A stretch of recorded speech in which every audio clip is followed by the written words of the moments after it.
No, we're not working yet, huh? Well, hey, anyways, welcome to another Monday Night Live.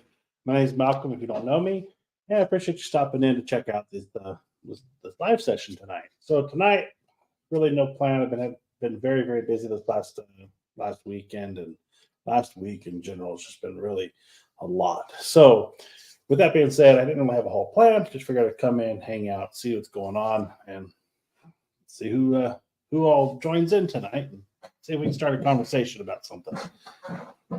Just do some housekeeping here real quick. Make sure everything's working the way it's supposed to be working. So let me get in here and just double check. We didn't plug that in. Not in, so that's probably why that's not working.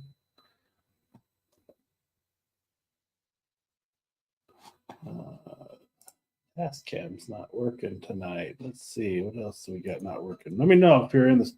If you're in here, let me know in the comments if we're having audio issues. Try to get this set up pretty quick tonight. Just check, make sure things are playing the way they're supposed to be playing.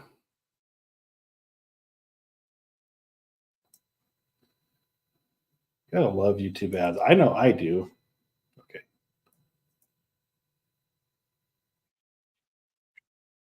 All right, good. A little bit of delay there from the stream, but to the main channel. We just wanted to make sure everything's working. So, hey, welcome everybody. So tonight, really, I had no plan. I'm just here. So bring those questions, comments. I mean, let's start talking. I'm going to go ahead and log in here and check out what's new in the alpha lineup and alpha rumors. Oh, let's get this going here. Like I said, I've move this to the new window here. Get this going. I tried to get all this set up. Had some audio issues I was dealing with. Change a couple things up here. All right, let me in here. All right. What's new in the alpha universe here today? So did you guys get all your Black Friday deals, Cyber Monday, Cyber Week deals in? If you did, let me know what you got. I was fairly good this year. We're really trying to do better, and so I didn't spend any money. Just getting stuff handled and nothing new on my end. So that's what we got. That's what we got going here. But I don't know. I have this itch for a new full frame camera. They're playing with the A1. Of course, the A1's way beyond anything I need. I've been really looking at used values of A9s, even an A7. I mean, I take an A7R III upgrade just for the battery. I was shooting the A6600 this weekend, just trying it out, and I shot probably close to 1,000 pictures, and the battery went down like less than 10%. That's unbelievable. I mean, I was just shooting burst, drag racing, but my gosh, I mean, just incredible the battery life out of that thing.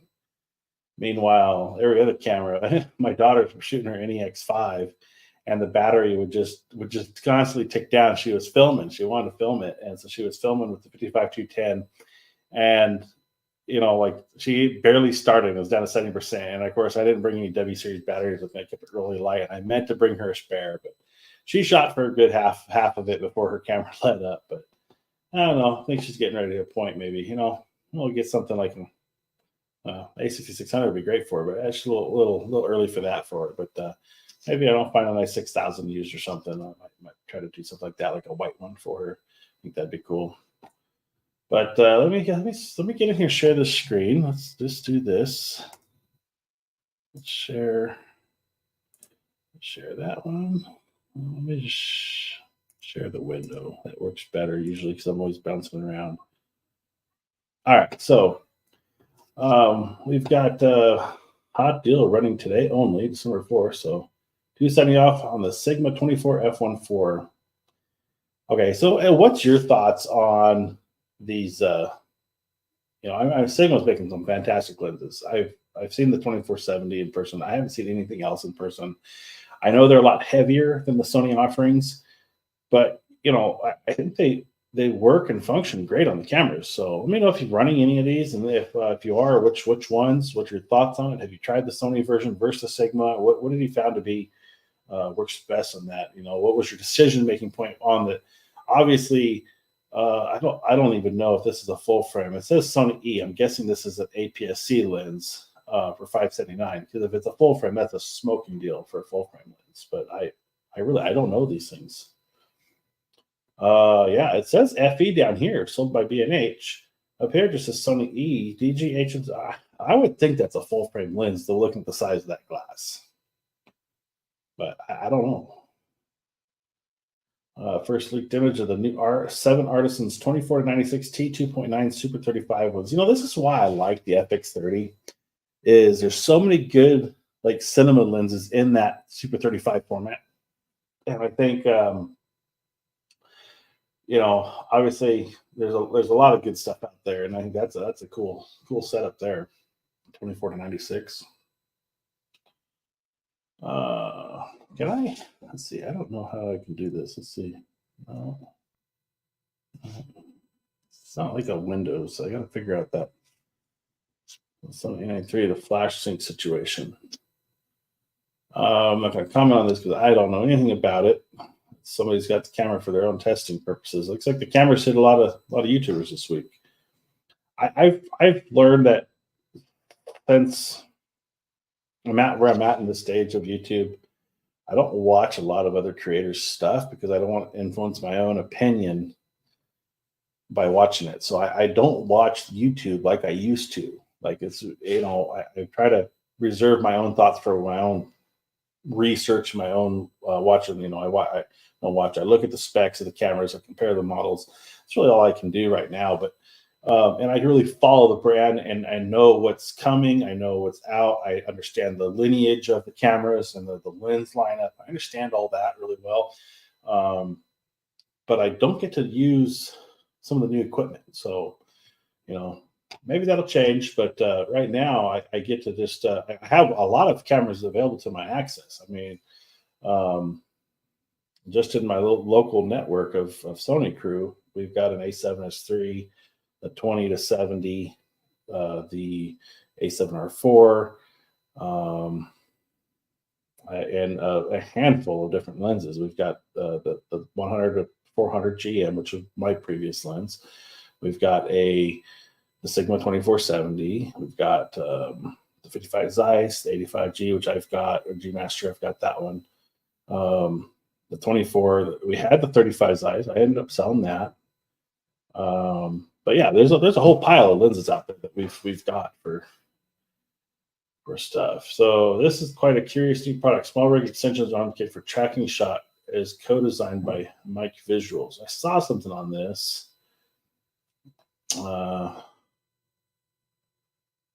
So it's like a pre-order. Oh, okay. So like in this little video showcase, you got the camera and whatever you're showcasing on a stick. So you can maintain a locked view. Okay, makes sense. Bill Chalk 75 f1.2 lens review by Sony Alpha Blog, the best portrait lens you can get for an APS-C camera.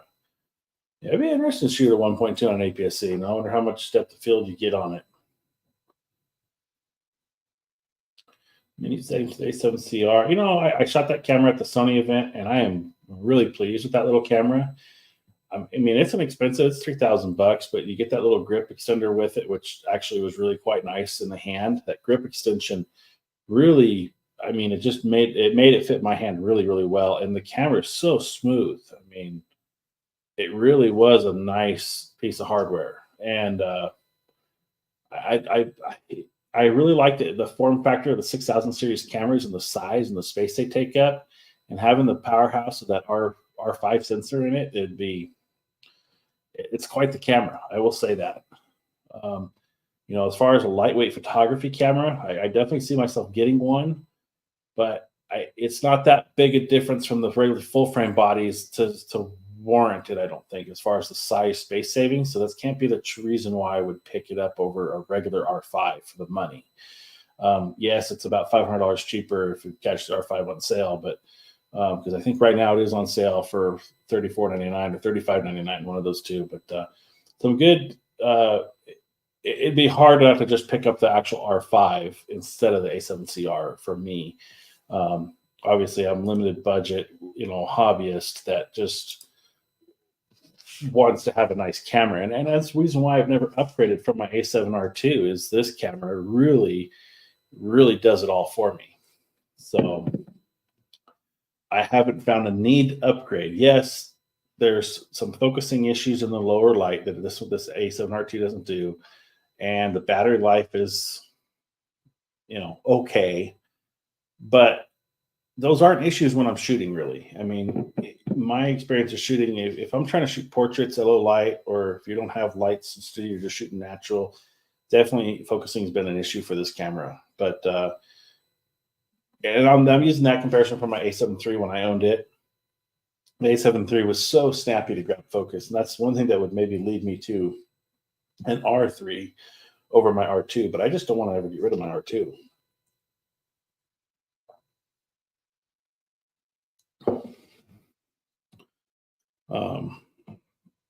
Let's see here. We got a lot of this. I guess there's not much new Sony news. Sony tidbits. Let's see. What is this? Internal ND plus IBIS. What could this mean for the FX6? I guess there's another video. I won't comment on it. I'll let you guys go explore that. We got a new Type A memory card. Now, this is good. $415 after discount. So for 1 terabyte, that's quite a bit. So if you're, let me change this up here. If you're looking for a Type A memory card, Sony's cards are just ridiculously expensive, in my opinion. They've got it kind of brand locked right now. There's only a couple offerings that are not Sony, and obviously the prices are way better than the Sony. I'm guessing that this one, I don't recall seeing this brand before. This per gear. Obviously for 1 terabyte, that's much cheaper, because I don't even think you can get a Sony like 256 or something for that much. I want to say it's like $599 or something. It's ridiculous. Obviously, right now is Christmas time, guys. If you are looking for a new Sony camera, now is the time to get it. We got $400 off the A7R5, $500 off the A7 III, $200 off the FX30, which I think is a smoking deal for this camera.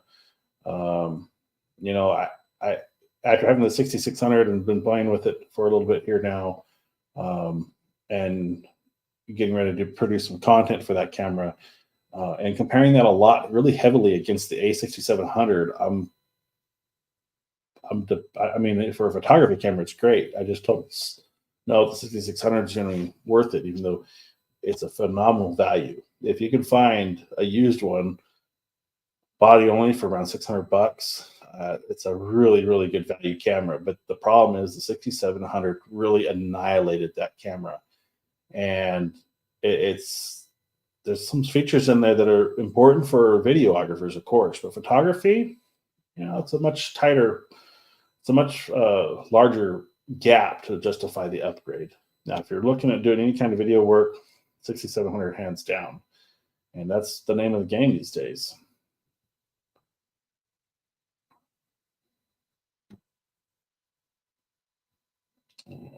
More bridge for the A9III. I'm hoping maybe I'll get an opportunity to go shoot an A9III still. Let's see if anything materializes with that. That'd be awesome. Choose the best outfit. Get some video. Yeah, it's a quiet night on the rumors, guys. I don't have a whole lot here to talk about on the rumors. Throw me those questions, man. Any comments, concerns, questions, complaints, whatever. Just come in, say hi. Epic moon photos. More sale. Yeah, we're pretty much, it's at the end of the list. We'll click the last page forward and see what we get. Miki, that's an 8514 autofocus. It's a deep throat on the lens flange mount. They're making for the Z mount too, for Nikon. Yeah.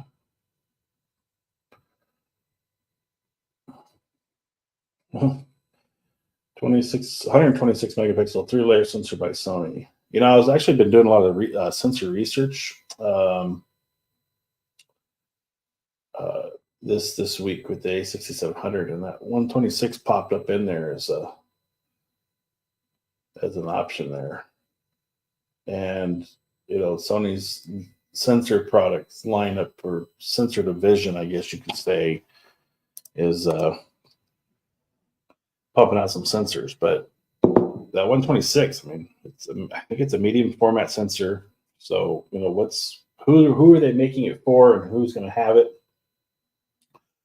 Or is Sony going to try to enter a medium frame format? And I don't know if they will. I don't know. It's a very niche market, I would imagine, but that sensor might go places.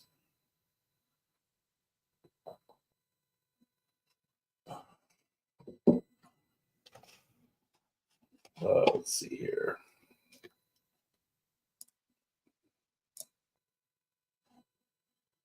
Go look at.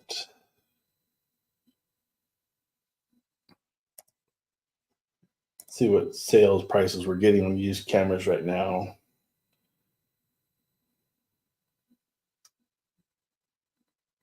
Well, they must have. When did the sale end for Black Friday?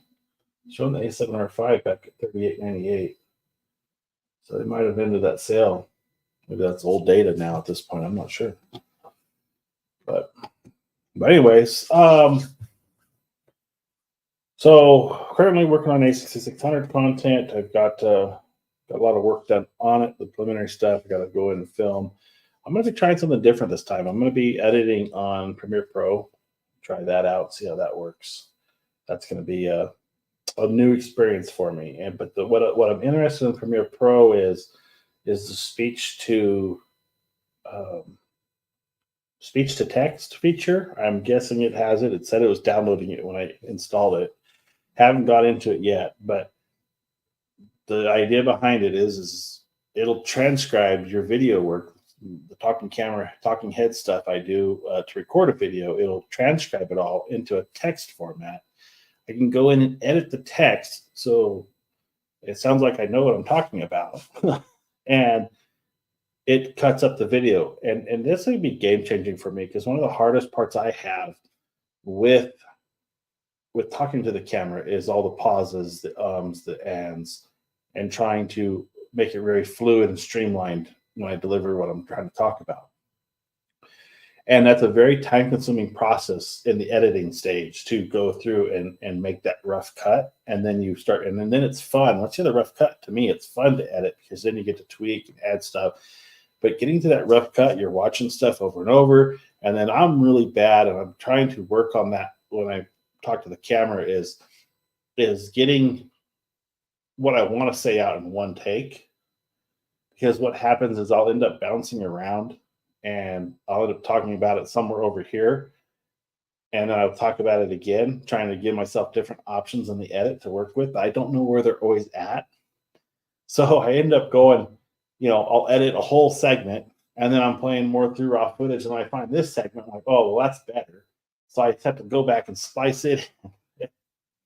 It's like one of the most challenging parts about I think YouTube and getting an edit done, is just getting that rough cut done. And the other funny thing is you don't get to see what other people are doing to edit. Now, you can watch others on YouTube edit and see their workflow and how they do it, but we don't really get to see, or we always, for me anyways, it's diving into it and figuring out for yourself on what it can do and what those options are. Like, how do you use what tools to produce that edit. And I don't get to see what other people are doing. So I don't even know if what I'm doing is halfway right or most efficient. I've learned what's efficient for me. People make their own custom keys. I've made my own custom keys for my quick stuff. But I haven't ever gotten involved enough with it to say, I've got a whole key map for everything. I'm still learning the programs, but I am going to give Premiere Pro a shot on this next segment of videos I'm going to have coming out. So most all those will be probably edited on Premiere Pro, unless it just totally goes south and I just get totally frustrated. Then I'll probably just go back to DaVinci Resolve, which has been fantastic.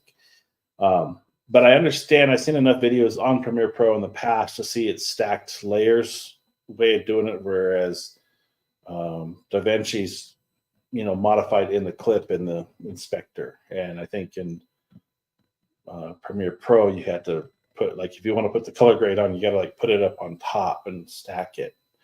It's gonna be interesting to see how it runs and how it performs. Of course, on my M1, those are all things I'm going to be looking to try to do, but I'm going to be starting to do that. So I'm kind of throttling back on making sure that the weekly upload is going to happen. I'm working on some other stuff. So obviously the studio build's coming together. It's still a disaster. Well, even back there in the corner, it's a disaster, and all the way around. But it's getting to a point where at least I can work and function. I leave this set up, and I can come in and just hit record and start talking to the camera and get things produced. That's really one of the, next to the rough cut, that's the next hardest thing, is just getting started with it and having the right dialogue to talk about, and making sure that I've done my research on everything I'm going to say that's all right. And that's what I try to work on. That I spend a lot of time doing to try to make sure it's right. So, but yeah, I mean, Premiere Pro is going to be a totally different beast for me. I've been in one trial, and I was just like, I didn't spend any time with it in the trial. I canceled it out, and now I've got it. I'm gonna try it again. So we'll see how that works.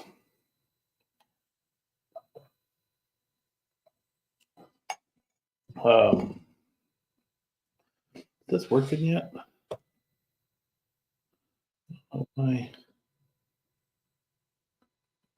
I must have just lost. Oh, you know what? I know why. I don't have my hard drive plugged in tonight. Those files are on the hard drive, and I usually have them plugged in. So that's why my sound effects are not working. Okay.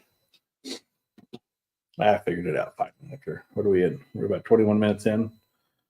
So if you guys haven't hit that like button, hit that like button. Come on, where's my bubble? There it is. Hit that like button for me. Helps us. It always helps these channels out. I don't know what it does. It helps us be discovered, I guess, is the best way to put it. So, all right, let's see what we got here. They must have shut down the sales today. Did that happen? Let's go look. Let's look at some new cameras here. I mean, if you're watching right now, let me know what you're shooting, what kind of camera you're on. I'd like to find out what everybody's using out there.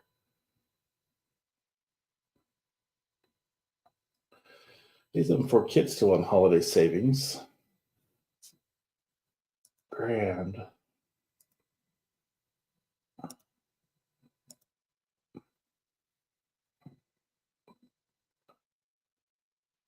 I guess they took it off of sale price. Well, the A7III is still on it, but the R4 is not, or R5, I mean. Oh, maybe it was the R4. Is that what we saw? A7R4. I bet you that's what I'm thinking of. 7R4, where are you at? That's not listed on here.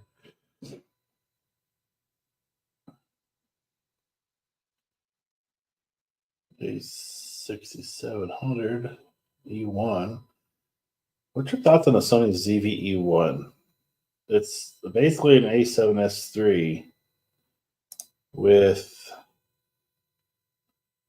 it's $2,200. I mean, that's a tempting camera. A7R3A, that's right. The A got the improved screen and data chip, I think. Is that what it was? A7R3.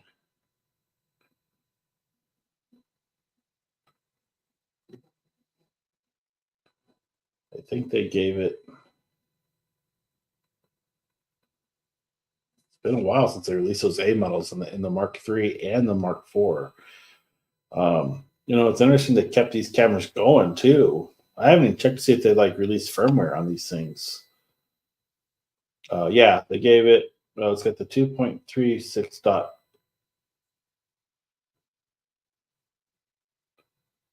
Oh, okay, a 3-inch, 2.36 million dot rear LCD. That's what they gave it, and the EVF is a 3.69 million dot. Okay, that's what they did for the A. So they gave it a much higher resolution back screen, which the camera was definitely well deserving of. Um,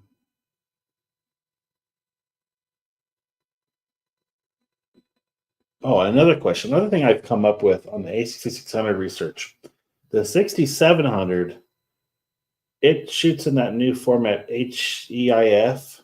Do you guys use HEIF on anything you do? It's from what my understanding was the Apple software, Apple version that the iPhone shoots in instead of like a JPEG. It's a HIF file or HIF file. I don't know how to say it. That HEIF file, does it give you? It says it's supposed to be a higher quality image in less space than a JPEG. So I haven't shot it. The FX30 shoots in this HEIF, but I haven't tried taking photographs with that camera yet.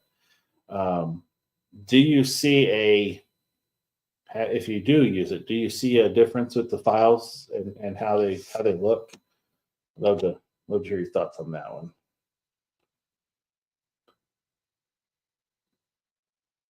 Well, I'm not seeing.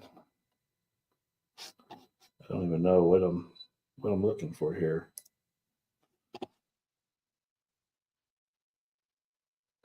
I guess it was just a screen. They gave it something else. Let's see if Google will tell us. Did some add the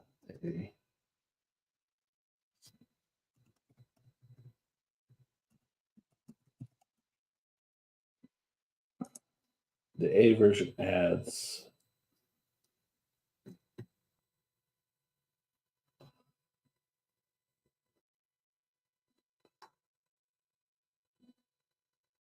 Well, that didn't answer any questions there. Okay, here we go. I think it's just a panel, the LCD.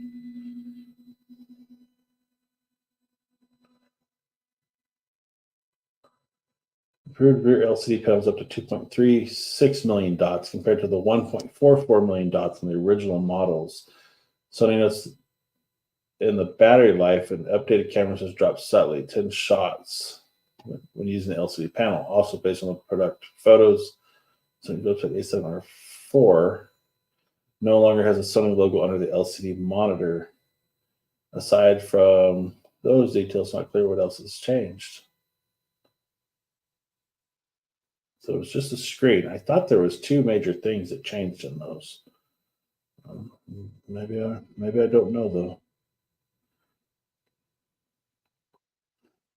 Okay. Is there another one that talks about the A model? Wow. You know, I thought the FX30 had the highest resolution screen until the A9III release. What has it got for screen resolution? Let's look. Sensor monitor. Okay, it's got the same. This one has the same monitor. The FX30 has a 2.3 million dot screen, like the A7R3A and the R4A and the R5. See, one thing I would like to see Sony do is actually make these screens bigger, especially get it to like a 3.5 inch or something. Just give us a little bit more real estate on it. They've run that 3 inch to the ground with the size of it, and while it works, it's for video. It's just too small. I miss shots because you can't see the focus detail so much on that screen. And obviously, that's why we have video recording screens, or that's why you invest in video monitors. But I would like to see Sony in the next generation cameras make the screen a little larger to like a 3.5. And I think the back of the camera can withstand that size. I think they just need to rethink the whole screen concept and get rid of this 3 inch. Like they just need to scrap it and start over from scratch and see what they come up with, because the screen's usable portion size is could be better. I think. I mean, obviously there's more there. I'm looking at it right now. Like I'm about 4 feet from the camera, and it's I can see it. I can see what's in frame, but I could not tell you if it's in focus. Now I'm relying on the white box around my head, and I have focus peaking on that all bright yellow all on me to see that I'm in focus. But then I can come down to my monitor, and I have a great image that from the StreamYard app of my feed, which is coming at 1080 and 30 frames from the FX30. But I think you guys are only getting 720. And that's a limitation too, because I haven't paid for StreamYard until the channels until these lives actually can like generate some sort of revenue or there's some benefit to me. I'm not going to upgrade to a paid subscription because it's like $50 a month for the StreamYard. And while I may have some better options going just live on YouTube, I like what StreamYard gives us. And I think for live, I don't think anybody's ever complained about the video quality from it, but I like being able to interact with you guys and have you guys come in on the channel when you're available to. That's the thing. They got me on the 2 thumbs up again. I swear. And I think that's an Apple thing. I think I talked about it last week. That's a freaking Apple thing on this thing because FaceTime does it. If you do it on FaceTime, you'll get a thumbs up. I think I do this every freaking week. 2 thumbs up gives you fireworks. And because I was working on a lens, looking through it, I get hearts. I found that one. So again, I do that every freaking week, I think. And I'm pretty sure that it's the Apple stuff doing it. But what's crazy is it's catching it through the FX30 into here through StreamYard, and it still does it. So I don't know where that's coming from. But yeah, I found out about the thumbs up on FaceTime, I think. Yeah, that's where I saw it. And I tested the rest and it all worked. I'm like, oh, okay. They're all there. But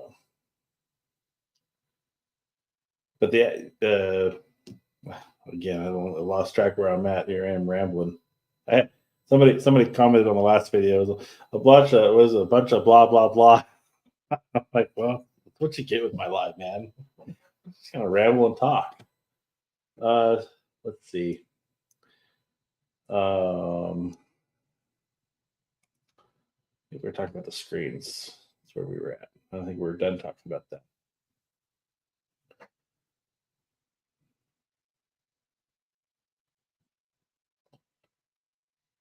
Let's see here. All right. Well, something interesting I did also find out in the research with the 6600 to 6700 is the FX30 can handle about 10 degrees higher storage temperatures than the regular cameras. I don't know why, but thought that was interesting to find out. All right. Well, so I guess I could do a studio update. I haven't done that yet. The studio hasn't really changed much. Like I said, I've been really busy this week. I did get some stuff picked up. The floor picked up back behind me. The construction stuff off the floor. Cleaned the floor up. Got my certain Vegas put in the corners. Stereo racks in right here. It's just kind of stacked right now. It's plugged in. I don't have it hooked up. PlayStation's up here on top. It's going to move my old PS3 more or less out to give me some room to maneuver some stuff around out here in the front half behind camera right now to get more work done there. I've got a few projects to do. I'm going to still work on the edit for this cabinet. I started it, haven't got it completed yet. And then, of course, I've been trying to dive into this A6600 and get it handled and out the door for me so I can get that thing. I need to get it listed for sale. And let's see, what else? I've got a monitor mount, so I'm trying to figure out a new setup over here under my TV. So if you watch back and if you watch those videos of me mounting the TV on this corner here, right now the TV is right over here to my side. I got a wall mount for my computer monitor to be on the wall so I can fold it flat and it'll be off the desk. Got to get my desk built. hopefully this weekend I'll be able to start sanding on it and get the thing done so I can get it up here. And I've got a couple ideas on how to get it mounted up here. Just don't know how I'm gonna process that or how I'm gonna finalize that. I might it's gonna be really jerry rigged for a little bit until I get that figured out. But desk will be going in. I've got a new USB-C dongle thing for the laptop. So what I like about that is it has two 4K HDMI outs on it, and they're both 60p. So I'll be able to run. One of the problems I have right now, like for this live setup, I've got every port on the laptop connected. I've got my hard drive, I've got my power coming into the laptop. I got my dongle going out to the USB type A, which goes to my little Tascam sound mixer here. Got that going out to that. I've got another external hard drive plugged into that currently. I've got my headphone jack of the laptop going to the Tascam. And then I've got, let's see what else. Hard drive going in. And then on this side, I've got the camera streaming coming in. So this dongle, it's down there in the box. I'm not going to go get it. But anyways, I found it at Best Buy. It was $130. It's got a wireless charger for the phone on top of it, which I thought was really cool. I can use that. It's got Ethernet in, so I'll be able to at least stream under hopefully better conditions than doing Wi-Fi. It's got two 4K HDMI outputs, and then it's got a host of Type A's and Type C ports on it to plug everything in. So the idea behind it is all I'll have to do is set my laptop down on the desk to edit, is plug it in and plug in one USB-C port. And both TVs, the screen, the monitor, TV will come alive. I know this thing can handle 4K, four 4K outputs. Was what they said in the specs when I bought it. So hopefully that's true. I'm not running 4K on this monitor. I'm just a little 1080. So that's hopefully will be a nice little setup. And then everything on the desk can stay there. And I think I'm going to move my live session over there. Well, this setup will be more of my recording for a video of my primary display. I'm going to have that set up for maybe live pointing the other way with the empty gray wall behind me, and I'll have to figure something out, for that, obviously make it look cool.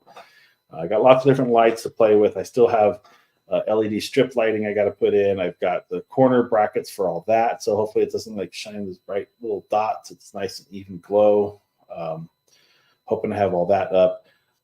I'm thinking back here in the cove and these corners to put some strip lights vertically down in that. I think that might look cool. Might be a different layout or a different shot.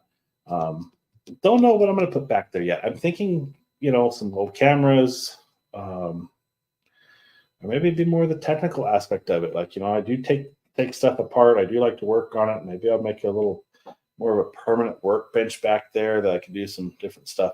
I don't know yet. It's just kind of really build it, see what happens. And then on this corner here, I want to have a shot, where the camera is essentially sitting back over here somewhere, facing this way, with the TV, and the side will be kind of on those side desks, talk to the camera setups. But behind me, I'll have a monitor for maybe graphics, and then I want to build a box on the wall with the cubbies, and I want to offset it from the wall so I can backlight it. Really cool. And then put the cubbies for the lenses in there. I think that would be a cool looking little display, and like store lenses as I collect them up there. That's the plan. So might be that little bit of the project this winter to get that all done. The next major project is going to be, once I have this edit done on this cabinet, I've got to get this wired in and working. But I also have to go up in the rafters, which is all accessible in the attic, which I'm sure you've seen if you've watched the channel at any point. I've got to drop wires down to the TV for the Ethernet. And I've got a big Ethernet switcher, big giant Netgear. Where's that thing at? It's hiding back there by the computer. Yeah, it's by the computer stuff. It's a Linksys or a Netgear, I don't know, 20 or 40 port switcher I found for $10 at a garage sale. And it's a gigabyte switcher, so it's to handle data. So I'm going to put that probably in the closet, and that's where my main internet feed comes in for the house, is actually to this closet and down to the floor. So I'm going to do some rigging and get that figured out to how to maneuver all that into the switcher, and then be able to hardwire everything out from there. Because one of the things I didn't do when I first moved into this house, we remodeled these upstairs rooms a little bit. I shouldn't say remodel. We just cleaned them up, pulled up the carpet, and I replaced a lot of subfloor in it with new wood. But while I had all that floor exposed, I didn't run any like Ethernet cables underneath the floor, which I really wish I had. Just one of those things I wasn't thinking of at the time that I needed. But everything nowadays is Wi-Fi anyway, so it's like, why do you need Ethernet? I still like being hardwired for a lot of things, and just it frees up the Wi-Fi for the phones and the easy stuff. So not everything's on it. I need to learn a lot about Wi-Fi routers. I've got to get a new one.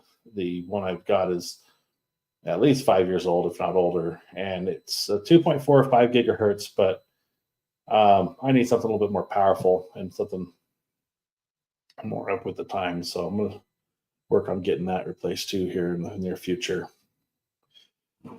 But I've got to get up in the attic, and I've got to pull up the subfloor in the attic that's above me. I got to pull all that up. I want to re-insulate all these upstairs rooms once I have that up. And then I've got to drop in all my cable drops down the wall for Ethernet and an HDMI, because I want to run an HDMI from this cabinet up the roof and over down to the TV. So that way the TV can be connected to the cabinet. And I'm probably going to hardwire all that into the wall and then have a port for it, even though I don't really like using the HDMI ports just for somebody else's. Maybe I'll just hardwire mine, but then when I go to, if I ever leave this house, I'll just take that all out and just put a cover plate there for it. That might be the best thing to do. But I like reducing the connections, and those little cheap in the wall HDMI. I haven't found a good one yet. So if you know of a good one, let me know. But most all the ones I've seen are just at like Home Depot or Lowe's, just cheap. I don't think they're a really good contact, and it just degrades your signal. So, but yeah, once I have that done, I want to set up some sort of chairs or something to sit at, maybe like a podcast, maybe a spot to do live, do something like that with some chairs set up, and get a boom mic and have somewhere more comfortable to sit to chat with you guys. And then that'll be a whole video production area. I want to have multiple options. And then the last thing I do want to get for this office, which isn't a priority for me by any means, is I'd like to get a paper roll for the back ceiling here, and put those colored papers, like 3 different colors you can pull down, to do product photography or even just shoot portraits, and start dabbling in that more, to have that roll there for that space. I think that'd be cool. And it's like a perfect area for it. But the only issue I have is 7 foot, and I think the paper rolls are 8. So that'll be another thing I gotta look into. But yeah, other than that, it's coming together. I need storage. One of the ideas I have for the desk over here is to put a big toolbox under it and use it as a leg for it, and have it kind of like permanently placed on the carpet where it supports the desktop, and have the drawers from the toolbox to, be off to the right side. So it'd be, the desk here, it'd be pulling them out, from the side here. Something like a white husky to match this table, kind of keep it on theme. And then that'd be like ideal. And nothing not too big, just something enough to support that side of the desk. And then I was going to run wall brackets on the desktop on all the studs of the wall. And I think that'll be more than adequate with that one center stand here. So temporarily, all I need to figure out is a center post, but I really need to figure out that height that's going to sit at, like, so I can set my desk height one time and not have to move it on all the studs. But it's kind of like one of those things I'm gonna have to buy it to figure it out, or I don't know yet. But I really want to get that table done so I can kind of get everything permanently set up on it.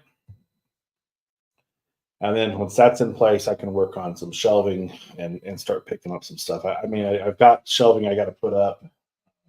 Like I said, everything's in a bin on the floor over here. That's where I go to get stuff. It's kind of annoying, and it's starting to age on me. So when I have to find something, and then I got stuff in there just rolling around too. It's just not the best spot for it, but it's working for the moment. But you guys, everybody's quiet tonight. Shows I've got some people in the room. If you're out there, man, say hi. Still comment. Let me know you're there. Let's see. Let's see here. What do we got?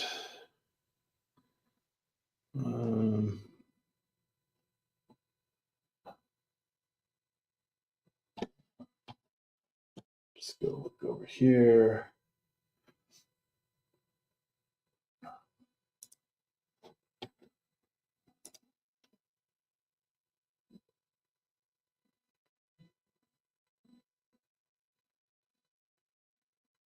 Okay, I got a question for you guys. If you guys are doing photography work, paid work or anything, what format do you guys present your final product in? Like photography, like for prints. Like, do you break your own prints? Do you have one of the really nice Canon printers that print out all that stuff, or what are you using for that? Buddy, he's got on the Canon printers, and he's got some really nice photos that he's printed off with that, and it does a fantastic job. Do you think there's something like that's worth having, or would you prefer just send it to a lab and have the lab do all that work for you? That's another area of I like metal prints, and I'm not going to set it myself up to print metal, but I think the metal prints look amazing, and I really like printing them. In fact, I'd like to start going to some of the local like farmers markets or the little annual markets out here and put up a display of metal artwork or metal prints of my work of the area. And I think it would do okay. I don't think it'd do well, but I have some really nice photography photos I would love to put in there and sell, stuff like that, stuff of that nature. And having the print format and the print media like on a big oversized printer, they're expensive. They're expensive to operate, and they're expensive to maintain because you've got to run them. So you're going to always constantly be using them to keep them up and maintained. And unless you're printing constantly for client work, I don't know if it's like a hobbyist like myself can keep that upkeep going.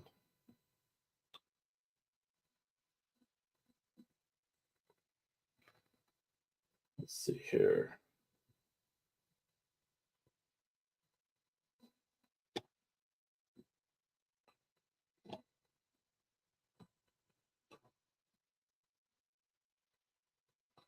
What did I miss? Hey, Roy, how's it going, bud? Man, you missed everything. It's been a quiet night. There's some people watching, but everybody's been pretty quiet. So I mean, chime in and say hi if you're out there. Tonight's just hanging out, man. I don't have a topic necessarily. We went through the Sony Alpha rumors, the usual there. Nothing really new to report on that stuff. Talked about some general camera stuff, and then I updated the studio, which there's not much new updates from last week on the studio that you can kind of see here. We've added some more lights, playing with different stuff tonight. I've got a lot to clean up still and get going on. A good day, yes, sir. How's it down in the land of Australia?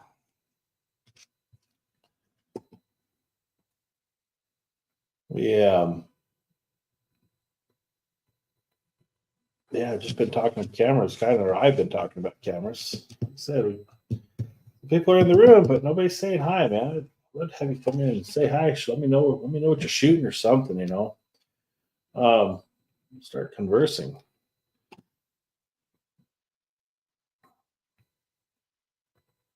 Yeah, I've been running out of things to talk about. That's where I'm at. We'll run it for an hour and see what happens. But I'm glad you could stop in, say hi. What we got going on here?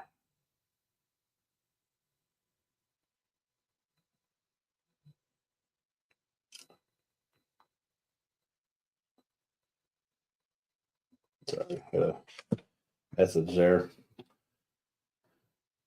Oh yeah, that's right. You guys are in the middle of your summer, 110 degrees Fahrenheit yesterday. Man, that's where I was at like 3 months ago. Was it 3 months ago? Yeah, about 3 months ago we were sitting at those. Now we've been at mid 60s. It's been pleasant. That's what I can say. It's a nice change, and it hasn't frozen here yet. I'm waiting for that first freeze to hit. It usually comes in January. Um, Pretty rare we'll have like a white Christmas here, but it's nice because like my grass really needed this time to heal and like regenerate, and I'm getting a lot of new because like I don't know 2 or 3 years ago my grass just completely died back, and I've seeded it, and then you get the dang blackbirds and the doves coming in and eating all the seed. So you can't leave seed on the ground. And I've seeded it twice, and what little seed survives is finally starting to sprout and spread. So I'm finally getting some grass spread. So the longer it stays in the 60-degree area, the better chance my grass has of making it through the winter without looking totally like garbage. It'll be warm soon. Yes, I hear that.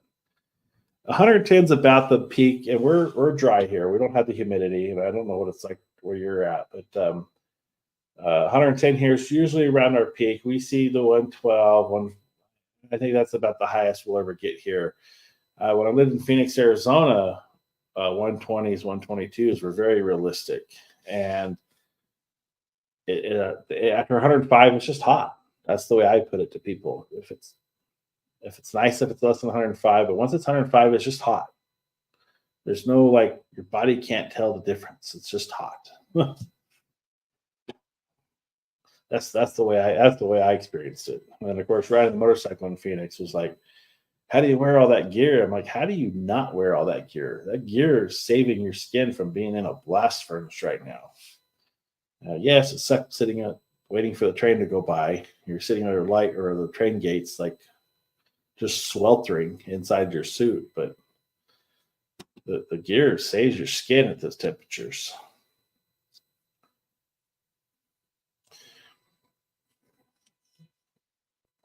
Yeah, it's I always forget that. It's different. You guys come up on your summer, we go into our winter. It's crazy how massive the world is.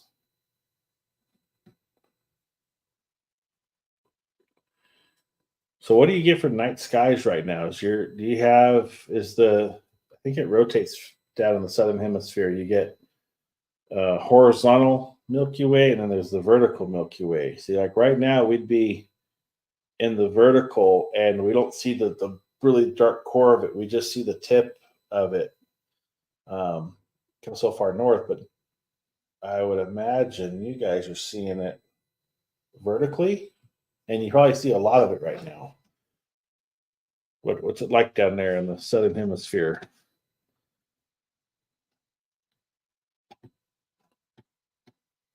They really need to do more astro. Well, Australia, I think, has some of the nicest dark skies for it. I think, but you got to go out. You got to go pretty far inland, I imagine, to get it. If I ever make it down there, you'll have to take me to some of your secret spots to shoot. Just don't let the just don't let them. What spider was it? Oh my gosh, I can't think of it. That big sucker. I don't want to deal with none of them. I'll shoot them. I probably won't be allowed to take my gun with me.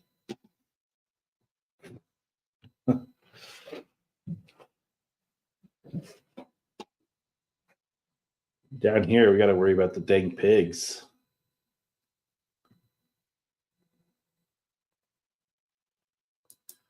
One side of the house faces city, the other side the national park. Well, very good. So you just need your own secret entrance to the national park off your property, and you're set.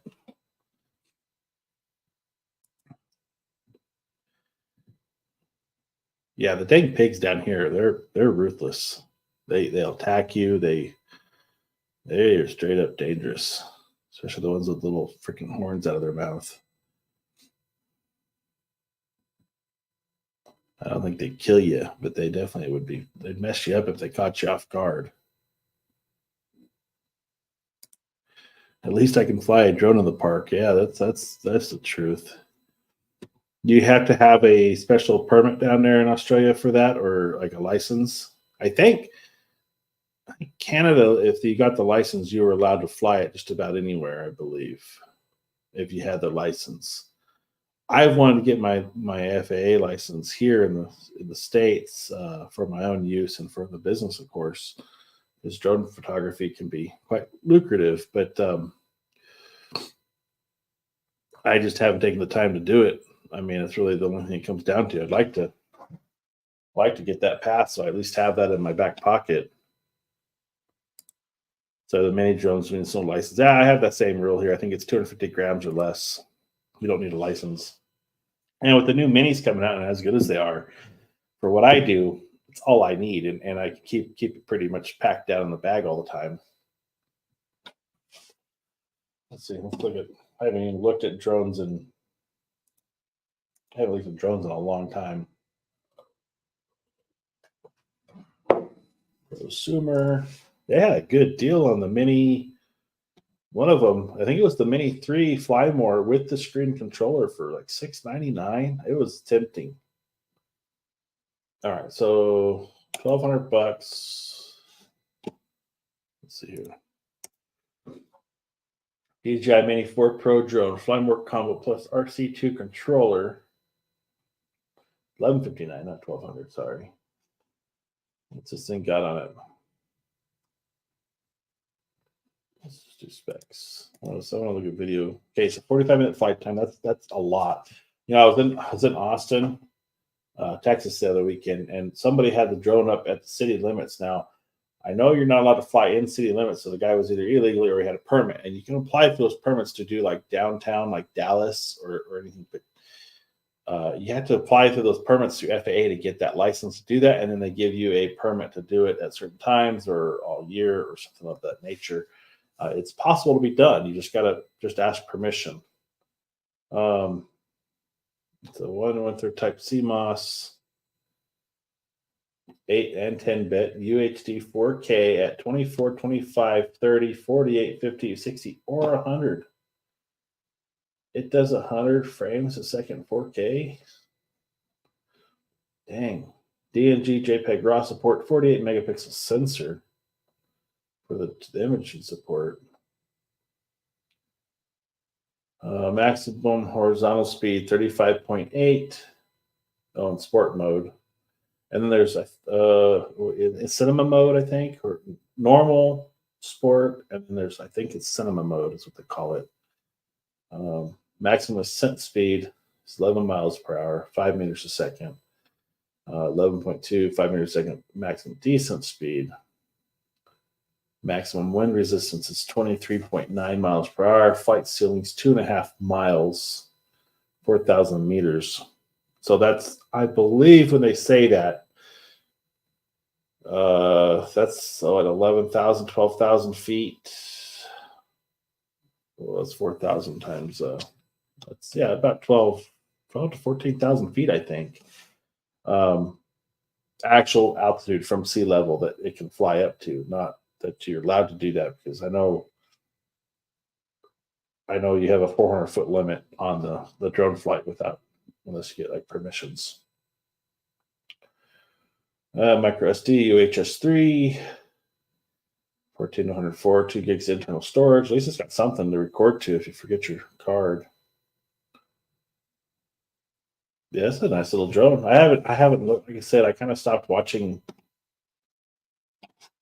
stuff, and this thing weighs, where's the weight at? 249 grams takeoff weight. Yeah, so it's under the permit ratio. That's awesome. I really should get this. Oh, man, you've been messaging me. Let's see, I made the mistake of lending out my Mini 3. What could happen? Maybe a few blades. It came back in pieces. Oh, man, that sucks. DJI Mini images are nearly camera quality now. Yeah, I think it's hard to beat most all that stuff. DJI are great products, but really crappy to deal with. I agree completely on that. I think we had that conversation. I was talking about my whole fiasco with my gimbal. It's just, yeah. I don't know. I'm always kind of a person that lives in the past with equipment, and I'm like, oh, this Mini 4 is gonna be awesome when the new one comes out, and I'll pick up one of these, but then I'll want the new one, and I won't buy it. That's my weakness.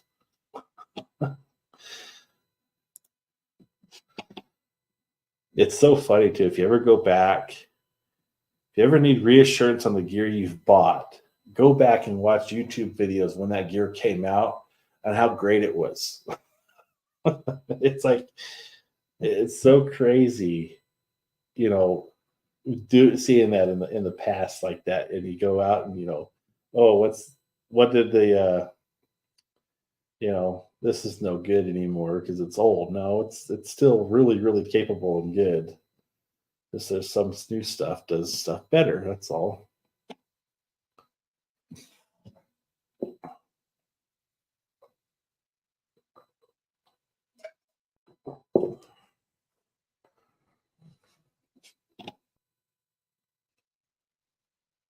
Yeah, I think I wonder. Let me research that. I wonder, do you still need a permit? You don't need a permit to fly, but I wonder for commercial use if you still need it. Do I need FAA Part 107 for drones under 250 grams?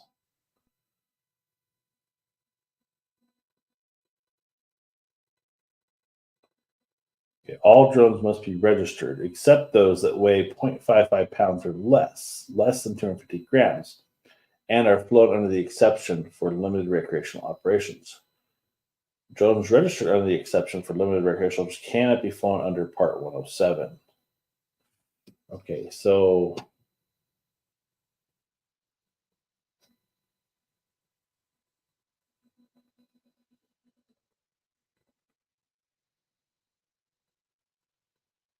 I think you still have to have a Part 107 for any kind of commercial use with it, I think.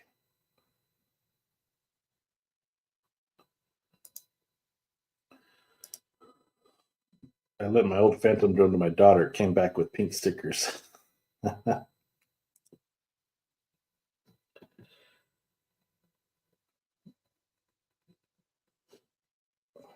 Hmm.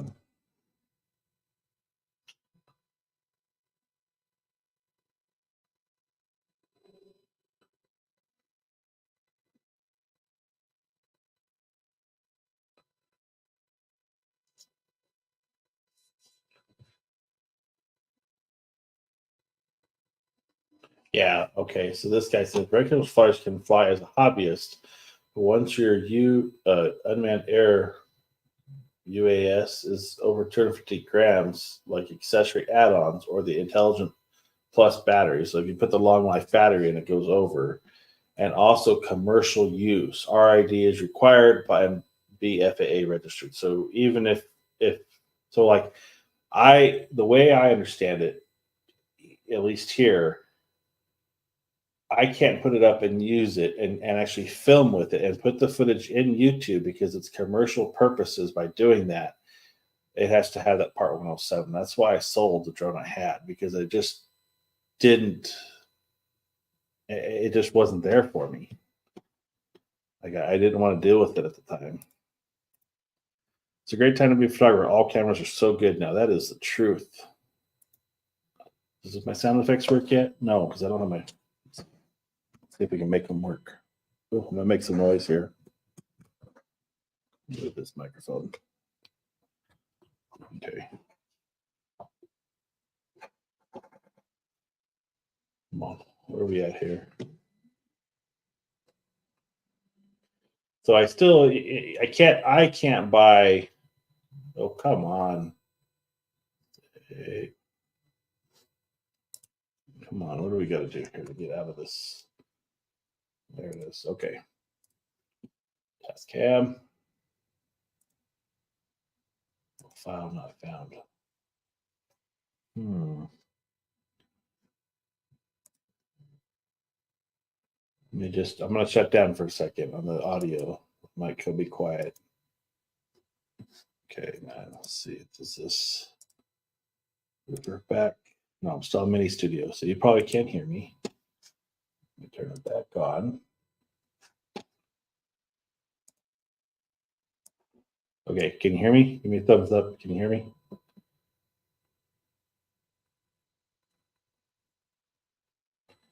I'm going to say you should be able to hear me. But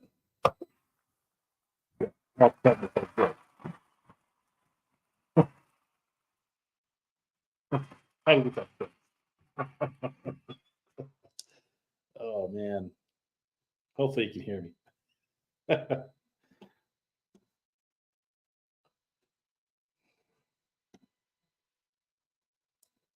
All right, got that fixed. That's one problem out of the way now.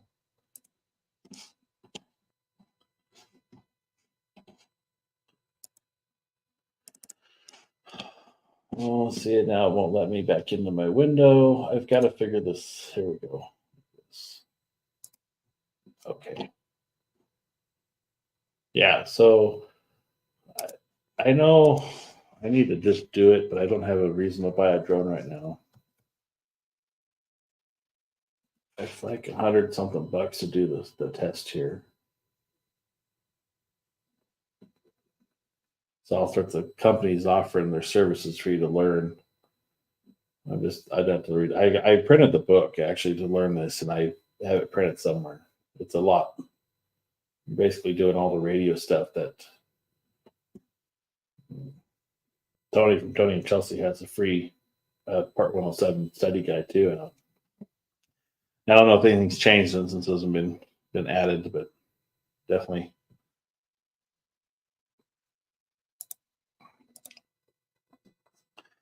Drones are handy to check the roof of your house. Yeah, so even that is considered commercial use in the U.S. Like, if you do anything more than just go, hey, look at it go around, it's commercial use. So technically, to inspect the roof of your house, you had to have Part 107 license in the U.S. At least that's what I've heard. Not that the drone police are going to come find you and knock on your door for inspecting your gutters. I mean, I flew my drone all around this neighborhood when I had it. I had a Phantom 3. Oh yeah, they nanny the hell out of it. Like, so once you have 107, I don't think it's a big deal. You can do just about whatever you want. It's just keeping the people responsible or making you be responsible for your stuff if you're using the stuff.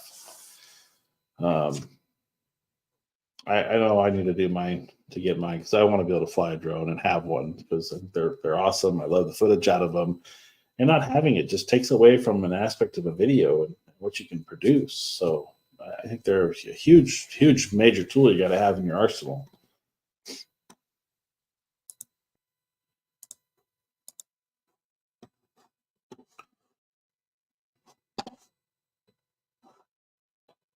All right, well.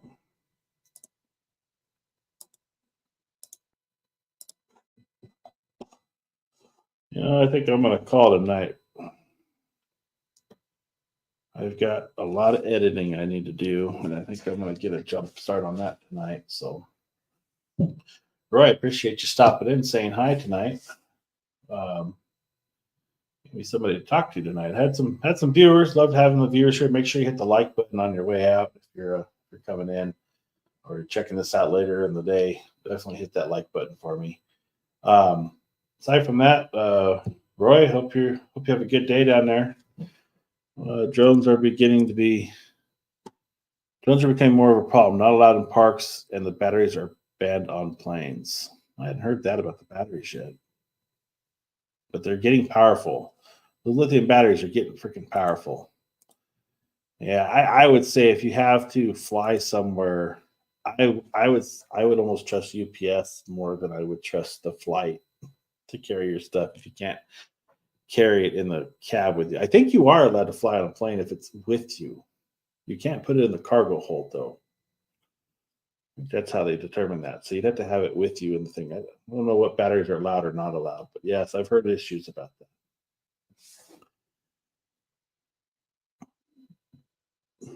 But yeah, I'm going to shut down, you guys. Hey, Roy, thanks for coming in tonight. I appreciate having you. Make sure you check in next Monday night. I should be here. If I'm not, then I'm not, but I should be here. No problem there. And yeah, I'll hopefully have some content out here next week or two. I'm gonna get some editing done in this week and really start plugging away at it. Have a good one, Roy. I appreciate you, man. We'll see you on the next one out there. You guys, hey, make sure you hit that like button for me. Subscribe if you haven't subscribed already. Definitely appreciate that. And we'll talk to you later. You guys have a good night. We'll see you then.